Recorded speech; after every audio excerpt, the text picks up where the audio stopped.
January 21, 1943, Guadalcanal, Solomon Islands. The Pacific War was one of the largest and most brutal theaters of World War II. In 1942, the United States found itself embroiled in a desperate struggle against Japan, a nation that had expanded rapidly across the Pacific. Having launched its surprise attack on Pearl Harbor in December 1941, Japan aimed to consolidate its territorial gains and fortify its control over the Pacific Islands. At the heart of their expansion was the desire to cut off Allied supply lines, ensuring a solid hold over the region. The Solomon Islands, a cluster of strategically located islands in the South Pacific, became a focal point in the struggle between the Allied and Japanese forces. Guadalcanal, the largest of these islands, was of paramount importance. It was here that the U.S. Marines would engage in one of the most ferocious battles of the war. In August 1942, American forces launched Operation Watchtower, the first major Allied offensive against Japanese forces. The objective was clear: seize control of Guadalcanal and its airfield, which the Japanese had been constructing to support their expanding operations. The battle for Guadalcanal quickly evolved into a brutal, months-long campaign of attrition. Both sides dug in, knowing that control of the island could tip the balance in the Pacific War. The Japanese had fortified their positions, placing thousands of soldiers on the island. They were well-trained, disciplined, and highly motivated to defend their strategic stronghold. On the American side, the U.S. Marine Corps, fresh off the success of previous island-hopping campaigns, was tasked with not only capturing the island, but holding it against a relentless counterattack. By January 1943, the battle had reached a critical juncture. The Japanese forces, though numerically superior, were under constant pressure. Supplies were dwindling, reinforcements were scarce, and their command structure had been severely disrupted. The Americans, having taken the initial positions on Guadalcanal, were now entrenched, preparing for the inevitable Japanese counteroffensive. But the key to victory lay in gathering intelligence and understanding the enemy's movements. This is where the U.S. Scouts came into play, the role of U.S. Scouts and guerrilla tactics. By the early months of 1943, the United States was learning firsthand the challenges of jungle warfare. The dense, humid environment of Guadalcanal offered the Japanese soldiers a natural advantage. They were seasoned in the art of jungle combat, using the dense foliage for concealment, launching surprise attacks, and setting ambushes. In contrast, the Marines, although highly trained, were forced to adapt to a new kind of battle, one that required not just strength but patience, cunning, and a deep understanding of the terrain. In this harsh environment, the U.S. Marine Corps employed a unique strategy to counter the Japanese advantages: the use of scouts. These men were highly skilled in the art of reconnaissance, able to navigate the jungle with ease, remaining undetected while gathering crucial information.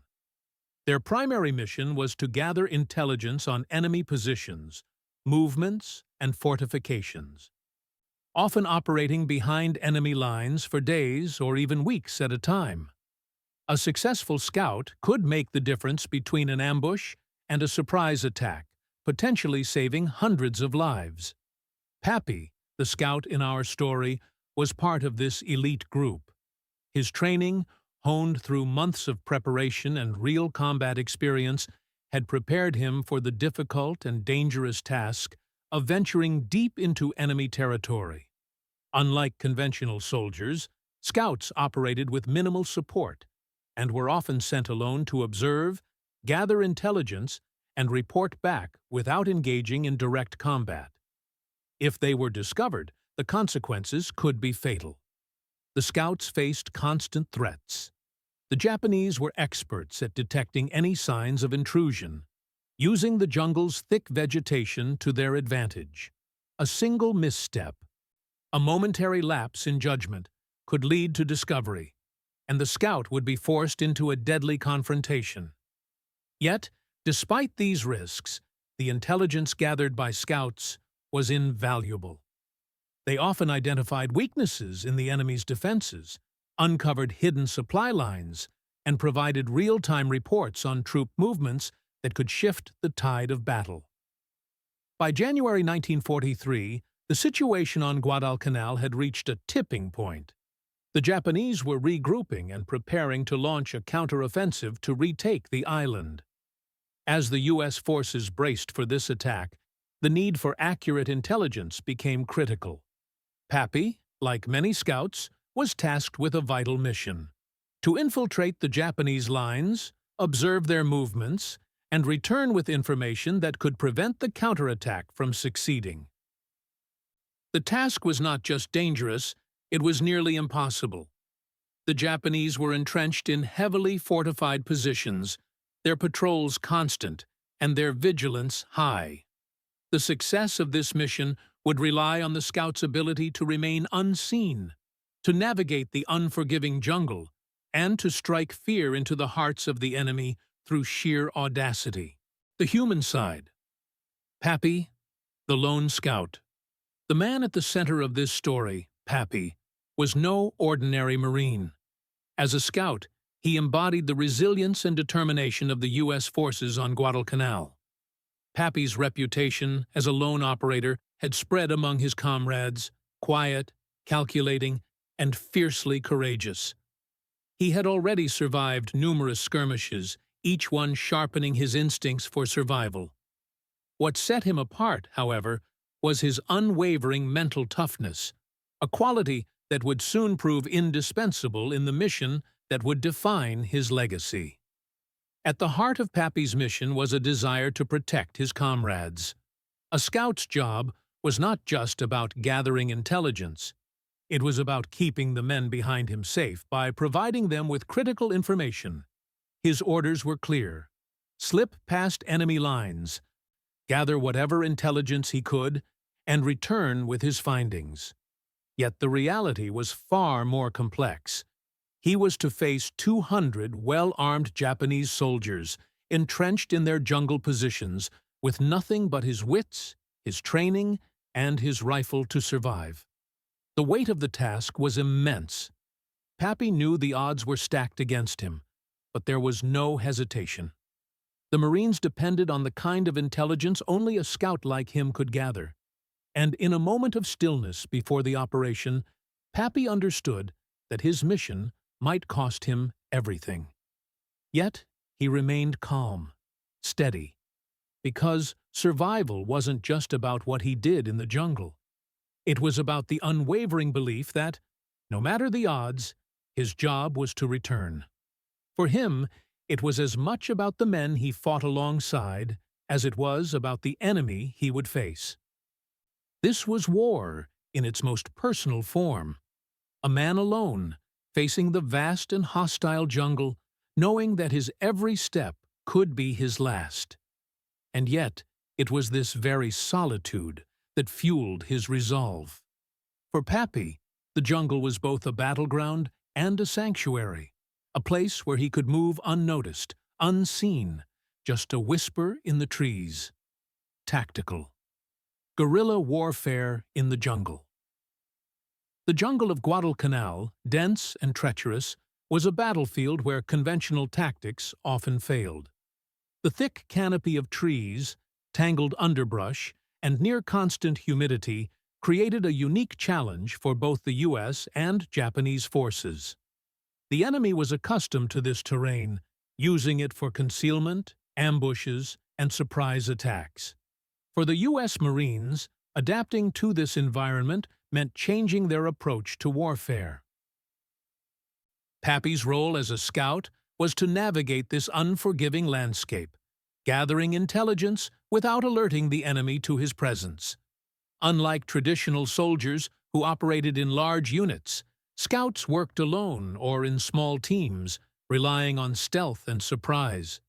They moved quickly and quietly, often behind enemy lines, to observe Japanese positions, troop movements, and supply routes. In Pappy's case, He was tasked with gathering information about a Japanese stronghold that was heavily guarded and well defended. This would be a dangerous mission, and the tactics he employed would need to be razor-sharp. Guerrilla warfare tactics, small unit actions, ambushes, and hit-and-run raids were integral to the strategy employed by both sides.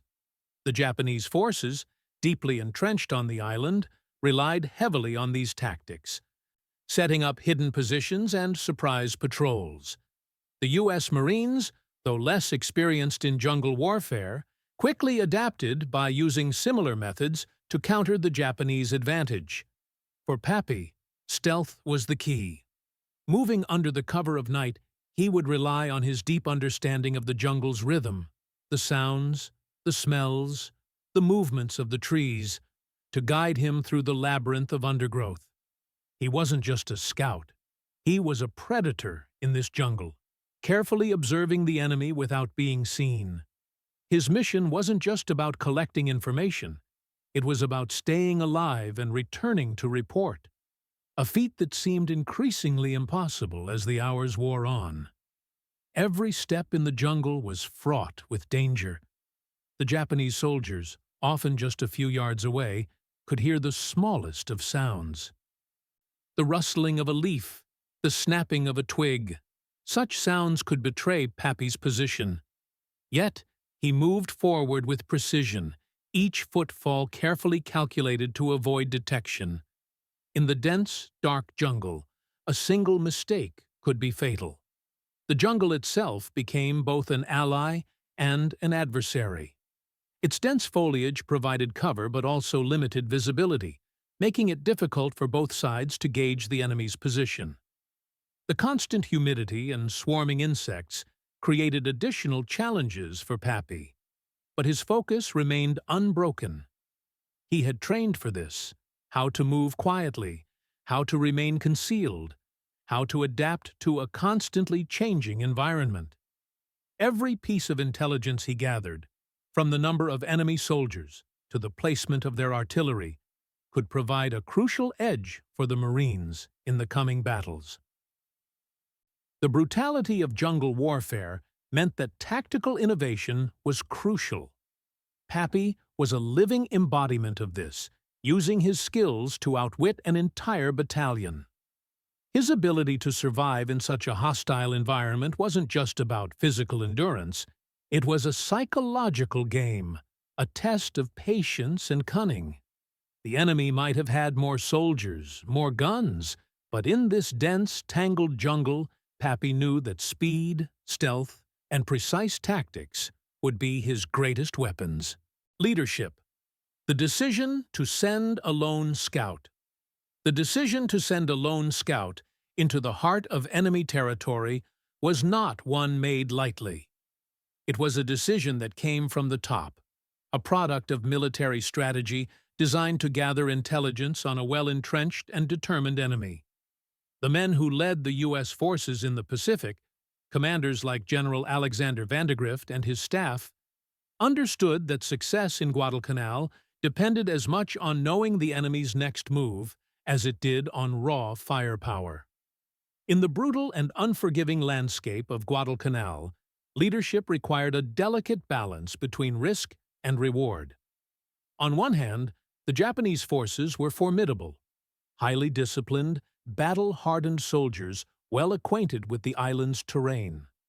On the other hand, the Marines had their own advantages: their relentless drive, their determination, and their ability to adapt quickly. What the Americans needed most were the kind of tactical advantages that could tip the balance, and this, in part, came down to intelligence. Sending a scout alone into the jungle wasn't just an act of bravery. It was a tactical decision born out of necessity. Intelligence gathered from such a mission could change the course of the battle. By learning the exact locations of Japanese positions, the strength of their forces, and their planned movements, the U.S. Marines could strategize their next moves with a level of precision that could prevent disastrous outcomes. A successful scouting mission could reveal weaknesses in the Japanese defenses and, more importantly, disrupt their operations. Pappy's commanders trusted him implicitly. He had earned that trust through countless missions where his skills and discretion had proven invaluable. But the decision to send him on this mission also reflected the broader strategy employed by the U.S. forces during the Guadalcanal campaign.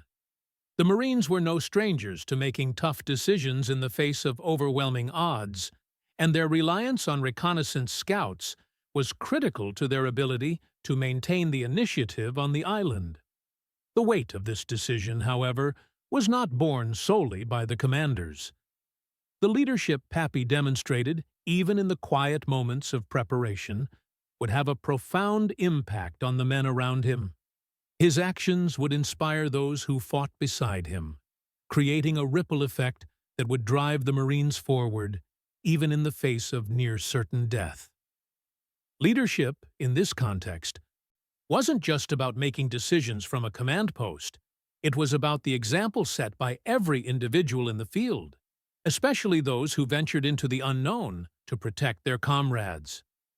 As Pappy prepared to move out, the orders were clear: get in, gather information, and get out, alive. It was a mission built on trust, on faith in the scouts' ability to navigate a deadly environment with skill and determination. But it was also a mission that highlighted the high stakes involved in the battle for Guadalcanal. Every action taken on that island would affect the course of the war in the Pacific. The enemy's perspective. How the Japanese saw the Americans.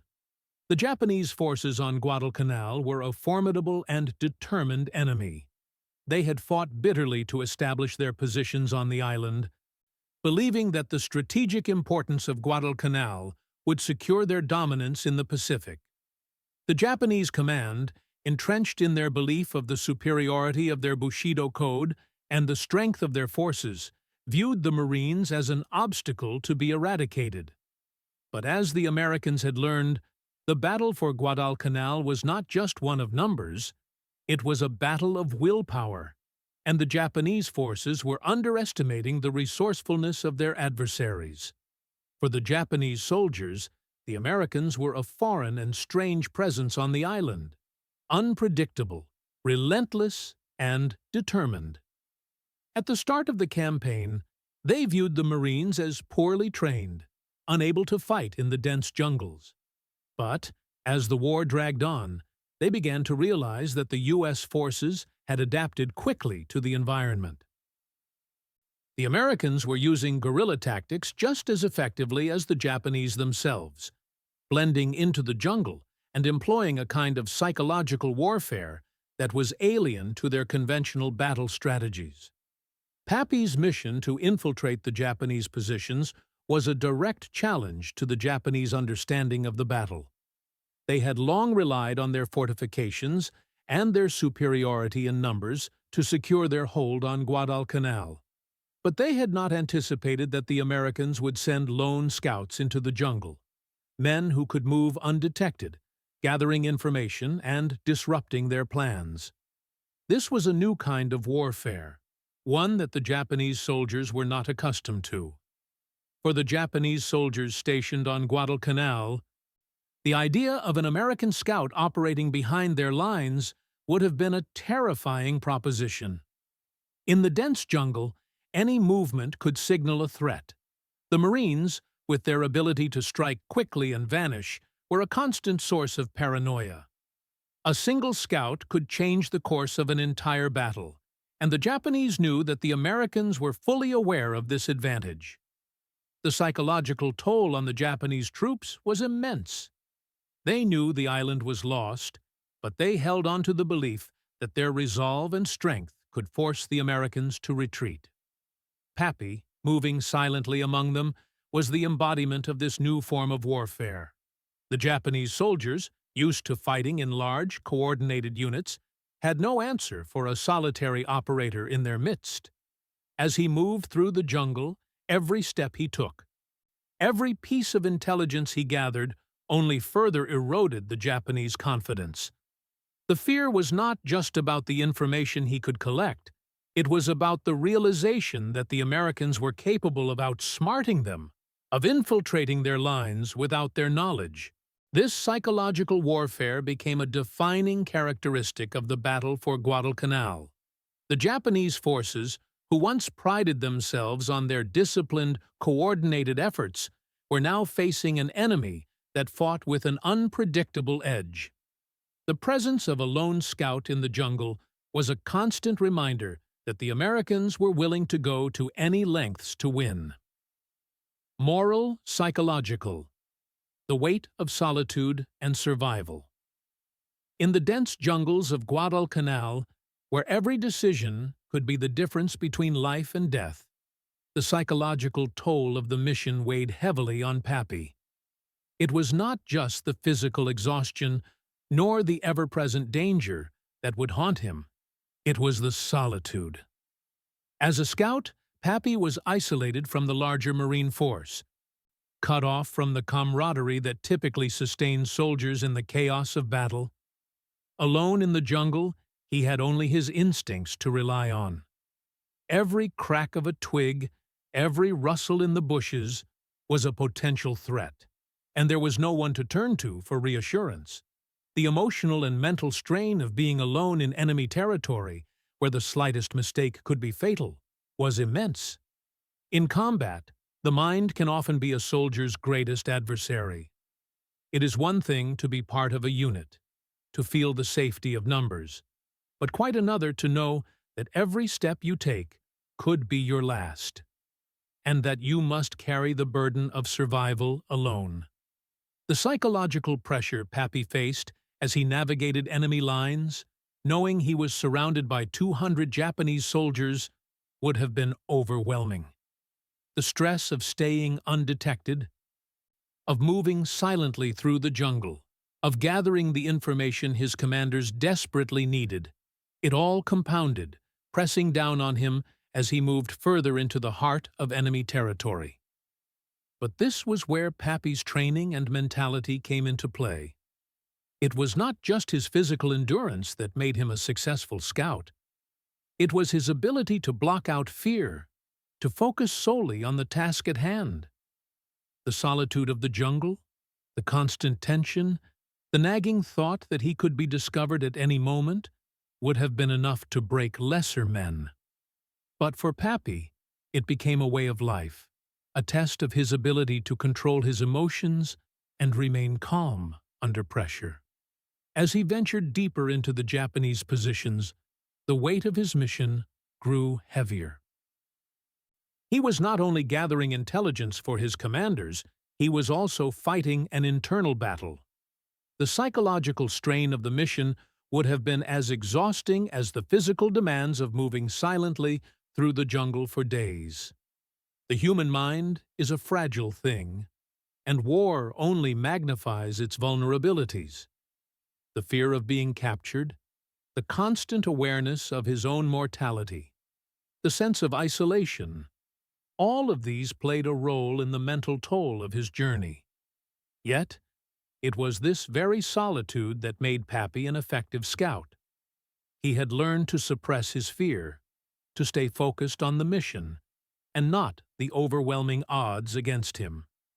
In the jungle, there were no distractions, no comforts of camaraderie. The only thing that mattered was survival, and Pappy had learned how to live by that simple, brutal truth. His psychological fortitude allowed him to keep moving, to keep his mind sharp, even when the pressure was unbearable.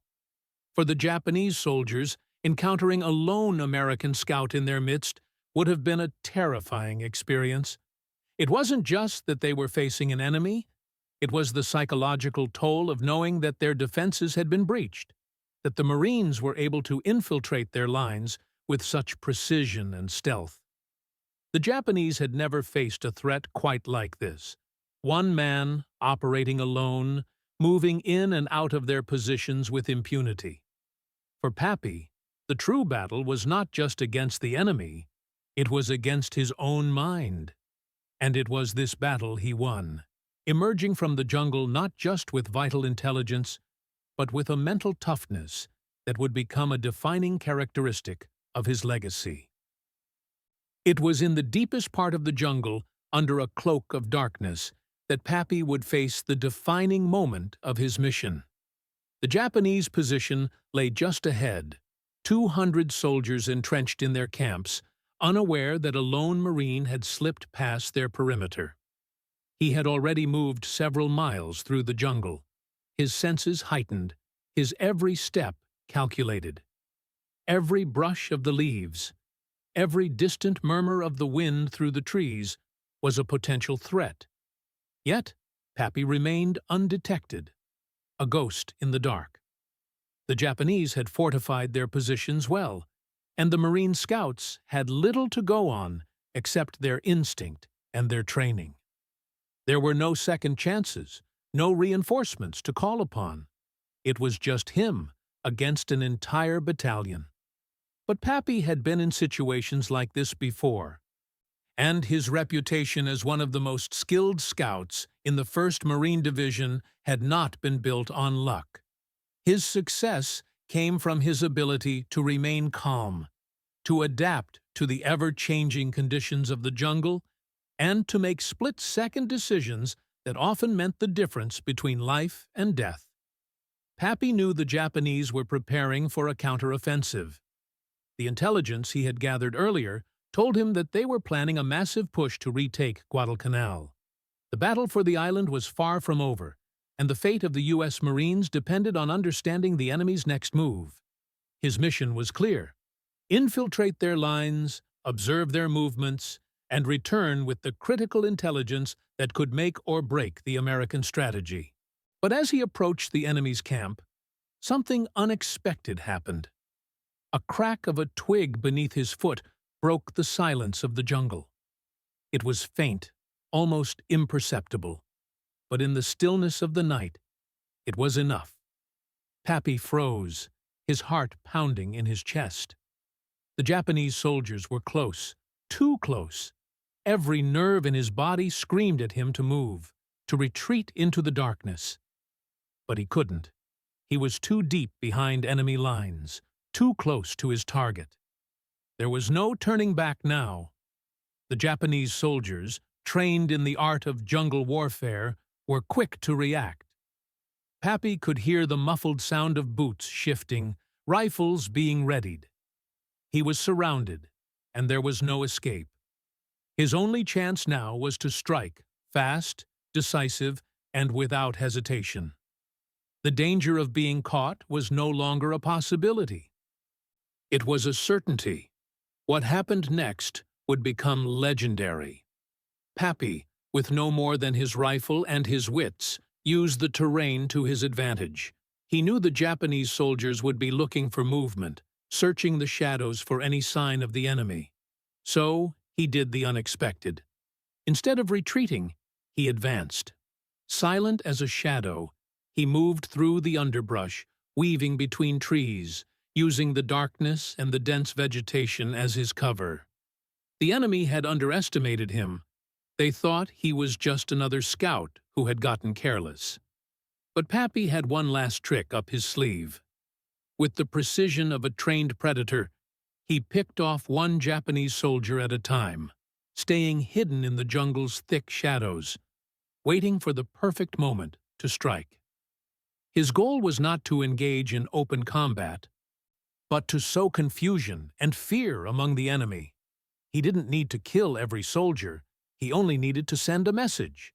And so, in the heart of the jungle, surrounded by 200 Japanese soldiers, Pappy became a ghost, moving in and out of their positions without leaving a trace.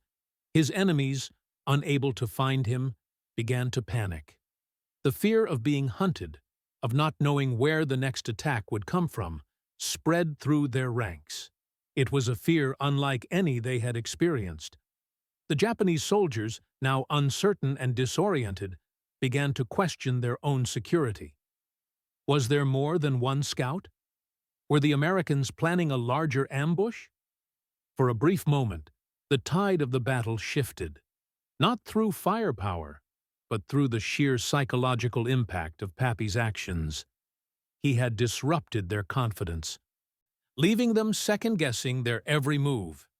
It was in that moment that the true power of reconnaissance, of the lone scout in the jungle, was made clear. As the hours passed, the confusion within the Japanese camp grew. Pappy continued his methodical approach, picking off one soldier, then retreating into the shadows, keeping his movements as silent as the night itself. His goal was not to annihilate, but to disorient and scare, to strike terror into the heart of the enemy and sow chaos among their ranks. With every successful ambush, the Japanese grew more fearful, more scattered. They began to lose their composure, as the realization dawned that they were being hunted by a phantom, an enemy they could not see, yet felt everywhere. The moment of terror that Pappy unleashed was not one of physical destruction, but psychological. The Japanese forces, so used to their own methods of control, had not accounted for the human factor that made the Marines so dangerous. Pappy's ability to remain invisible, to outthink and outmaneuver his enemy, had given the Americans an edge they hadn't realized they needed. For the Japanese soldiers, this lone scout was not just a soldier. He was a symbol of the Americans' relentless ingenuity and fearlessness. As dawn began to break, Pappy made his way out of the jungle. His mission had been a success. He had gathered the critical intelligence needed for the next phase of the battle. But the price had been high. The psychological toll on Pappy was evident. The isolation, the constant danger, and the mental strain of outwitting an entire battalion weighed heavily on him. As he emerged from the dense jungle, he was a man transformed, hardened by the solitude and the relentless pressure of his mission. Back at the U.S. Marine camp, the information he brought was invaluable. The intelligence Pappy provided would play a key role in the American strategy moving forward. It gave commanders the insight they needed to anticipate the Japanese counterattack, allowing the Marines to adjust their tactics accordingly. The enemy, unaware of the full scope of the American intelligence network, would continue to face setbacks as the psychological scars from Pappy's mission lingered in their minds. For the Japanese, the psychological impact of that night was profound. Their soldiers had been forced to reckon with the vulnerability of their position on Guadalcanal, and the fear of unseen American scouts lingered in the minds of their officers. Pappy had disrupted their confidence, leaving them questioning the strength of their fortifications and their ability to control the island. It was not just a loss of territory, it was a loss of morale, a crack in the foundation of their resolve. On the American side, Pappy's return was met with a mixture of relief and admiration. His bravery had not only provided critical intelligence, but had also shown that, in the war for Guadalcanal, it wasn't just the size of the forces that mattered. It was the ingenuity and courage of the individuals who fought within them. Pappy had become a symbol of the American will to persevere, to fight through the harshest of conditions, and to outlast the enemy, no matter the odds. The immediate aftermath of Pappy's mission was felt throughout the Marine Corps.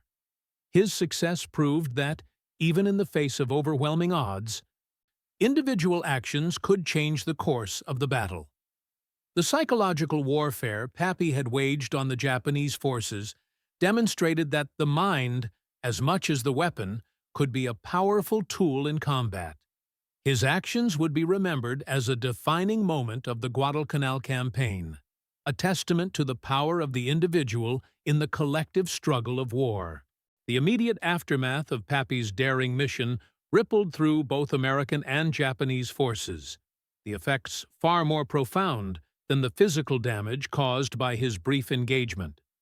His actions had left an indelible mark on the morale of the Japanese troops, while giving the U.S. Marines a much-needed psychological edge at a pivotal moment in the Guadalcanal campaign. For the American side, Pappy's intelligence was a game-changer. His reconnaissance report provided vital details about Japanese troop movements, fortifications, and the locations of key strategic positions. This information proved essential in the U.S. Marines' ability to prepare for the impending Japanese counteroffensive. The intelligence gathered helped the Marines adjust their strategies, positioning their forces more effectively and anticipating enemy actions. The impact of this reconnaissance was felt immediately, as commanders were able to plan with greater precision and confidence.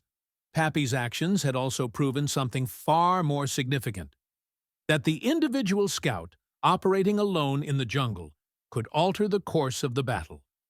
His ability to remain undetected, disrupt the enemy's operations, and return with critical intelligence demonstrated the power of guerrilla tactics and psychological warfare. In a war that was becoming increasingly defined by attrition, the ability to disrupt the enemy's command structure, even with limited forces, was invaluable. Pappy's mission showed the Marines that the jungle, with all its dangers, could be a weapon in and of itself. On the Japanese side, the consequences were just as severe, albeit more psychological in nature. The Japanese had underestimated the ability of American scouts to infiltrate their lines. The very idea that a single Marine could infiltrate their strongholds and return with vital intelligence was a blow to their pride. The psychological toll on the Japanese forces was immense. Their soldiers, accustomed to facing overwhelming firepower, had never been forced to contend with the kind of stealth and unpredictability Pappy had displayed. As the days passed, whispers spread among the Japanese ranks. The image of an invisible enemy, one who could move among them, strike without warning, and disappear into the jungle, began to erode the confidence of the troops. The Japanese command, which had placed so much faith in the strength of their fortifications and their disciplined troops, now had to reckon with the vulnerability of their positions. They were no longer sure of their safety, knowing that the Americans had the means to penetrate their defenses without a direct confrontation. This shift in perception was one of the most significant consequences of Pappy's mission. The Japanese forces were not only dealing with a physical adversary, they were now facing a psychological one too. In the grand context of the battle for Guadalcanal, the immediate impact of Pappy's mission was critical. The Japanese would struggle to regroup and regain their composure, while the U.S. Marines, emboldened by the success of one lone scout, would continue to press their advantage. But beyond the tactical benefits, Pappy's mission highlighted a broader shift in warfare: the increasing importance of intelligence, stealth, and psychological tactics in a war that was no longer just about overwhelming force. The broader impact of Pappy's actions went beyond the immediate battlefield. His success highlighted a shift in the strategic approach of the U.S. forces in the Pacific theater, emphasizing intelligence gathering, small unit tactics, and psychological warfare. While conventional battles were still fought with overwhelming firepower, there was an increasing recognition that success often hinged on smaller, more discreet actions that could destabilize the enemy's confidence and disrupt their operational flow. The Guadalcanal campaign, a protracted and bloody battle, had shown the necessity of adaptation and innovation in warfare. The Japanese, while initially successful in their use of the jungle, found themselves increasingly outmatched by the guerrilla tactics the U.S. Marines had adopted. They could no longer rely on their entrenched positions and overwhelming numbers. Pappy's mission was a perfect example of how one individual, equipped with nothing but determination and skill, could undermine months of planning and fortification. The psychological warfare waged by Pappy alone contributed directly to the growing uncertainty among the Japanese soldiers and commanders, leaving them unsure of their positions and abilities. For the U.S. Marines, Pappy's success also had a profound effect on morale. It gave them an enormous psychological boost. If one scout could infiltrate enemy lines, gather critical intelligence, and survive, then the Marines could push forward with renewed confidence. Pappy's actions became symbolic of the Marine Corps' resilience and ingenuity. His bravery was celebrated, and his mission became a testament to the power of adaptability and intelligence in modern warfare. It wasn't just about how many soldiers you had or how much artillery you could bring to bear. It was about how well you understood your enemy and your environment. The Marines' ability to move quickly, to use the jungle as a tactical advantage, and to send individuals behind enemy lines became a hallmark of their strategy. In many ways, Pappy's success paved the way for further reconnaissance operations that would be critical to subsequent American victories in the Pacific. These small, yet pivotal actions would culminate in the eventual Allied victory, as each intelligence operation, each scout's mission, built upon the last. The lessons learned from Pappy's mission would echo throughout the rest of the Pacific campaign. The Japanese, meanwhile, had to confront their own failure to anticipate such tactics. Their response was to increase vigilance, but the damage to their morale had already been done. The psychological burden of knowing that their lines could be infiltrated by a single, determined scout weighed heavily on them. The Japanese command would focus even more on counterintelligence and methods to prevent infiltration, but it was clear that the Americans had a new weapon at their disposal. Not just strength, but intelligence and cunning. The Japanese would struggle to adapt to this new reality, and the psychological scars of Pappy's mission would linger for much of the campaign. In the long term, the aftermath of Pappy's mission helped to shape the way both sides would approach warfare in the Pacific. For the U.S. Marines, it was a reinforcement of their strategic approach: flexibility, resilience, and reliance on individual initiative. For the Japanese, it was a painful reminder that their traditional ways of warfare were increasingly ineffective against the innovative tactics of the Americans. This moment, while seemingly small in the grand scheme of the Guadalcanal campaign, had far-reaching implications for the way future battles would unfold, shaping the course of the Pacific War in the months and years to come. In the grand tapestry of World War II, Pappy's lone mission on Guadalcanal stands as a quiet but powerful reminder of the role of individual bravery and ingenuity in the face of overwhelming odds. His actions were not part of a grand strategy devised by generals or a meticulously planned offensive. Instead, they were a testament to the power of human will, one scout in the darkness of a jungle changing the course of battle through sheer audacity and skill. The psychological warfare Pappy waged on the Japanese forces that night exemplifies the evolving nature of modern conflict. War was no longer just a matter of brute force. It had become a complex interplay of intelligence, morale, and individual initiative. Pappy's success wasn't just about the information he gathered. It was about what it symbolized. In the midst of one of the most brutal and exhausting battles of the Pacific War, it was an act of defiance. A single Marine had shown the Japanese forces that they were not untouchable, that even in the densest jungle, they could be outsmarted and outmaneuvered. It was a moment that struck fear into their hearts and would ripple through the rest of the campaign. For the U.S. Marines, Pappy's mission reaffirmed something critical about their approach to warfare: the value of adaptability. The Marines had always been known for their tenacity and willingness to face any challenge.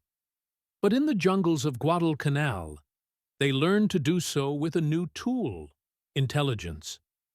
One man's courage became a catalyst for change, not just in tactics, but in the psychological landscape of the war itself. His mission proved that individual action, no matter how small it may seem, can have an outsized impact on the outcome of a conflict. Reflecting on the larger scope of the Pacific War, Pappy's actions on Guadalcanal serve as a microcosm of the broader struggle. It was a war fought not only on battlefields and in the air, but also in the minds of the soldiers who fought it.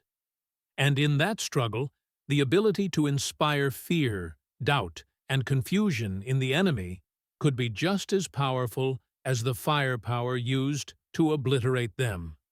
It was the quiet moments, the lone scouts, the brief encounters in the jungle that often shifted the momentum of the war.